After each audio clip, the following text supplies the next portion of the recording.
اچھا، پہلے میں نے ایک ویڈیو بنائی ہے ویریکوسیل کے اوپر، ویریکوسیل کی وجوہات کو بتایا ہے، اور ویریکوسیل کو ڈیٹیل سے تھوڑا تفصیل سے بتایا ہے کہ اس اصول کے تحت اگر آپ علاج کریں گے تو ویریکوسیل ٹھیک ہو جائے گا انشاءاللہ، اور کسی قسم کے آپریشن کی ضرورت نہیں آئے گی۔ ایک ہوتا ہے ٹیسٹیکل کے اندر ہائیڈروسیل بن جانا۔ ہائیڈروسیل جو ہے وہ بننا کس طرح بنتے ہیں، اور ہائیڈروسیل کیا ہوتا ہے؟ ہائیڈروسیل اصل میں ٹیسٹس کے اندر پانی کا اتر جانا یا ٹھہر جانا یا جمع ہو جانا، اس میں ٹیسٹیکل کے اندر مطلب خصیوں کے اندر جھلیاں ہوتی ہیں 3 قسم کی، اور ایک جھلی کے اندر 2 پرت ہوتے ہیں، 2 پرت ہوتے ہیں، اور جو بیرونی پرت ہے وہ بیرونی طور پہ خصیے کی حفاظت کے لیے ہوتا ہے، اندرونی طور پہ جو ہوتا ہے وہ خصیے کی اندرونی طور پہ حفاظت کو کور کرتا ہے۔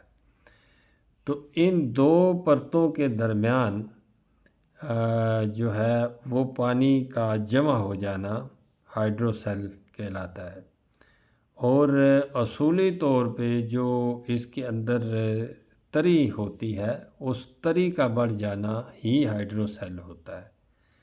2 پرتوں کے درمیان جو تری کا، یا آپ سمجھیں کہ ایک لیکوڈ مادے کا کثرت سے جمع ہو جانا، وہ ہائیڈروسیل ہوتا ہے۔ اور ہائیڈروسیل کے لیے آپ جب بھی علاج کریں گے تو تر گرم یا گرم تر اجزاء کے ساتھ کریں گے۔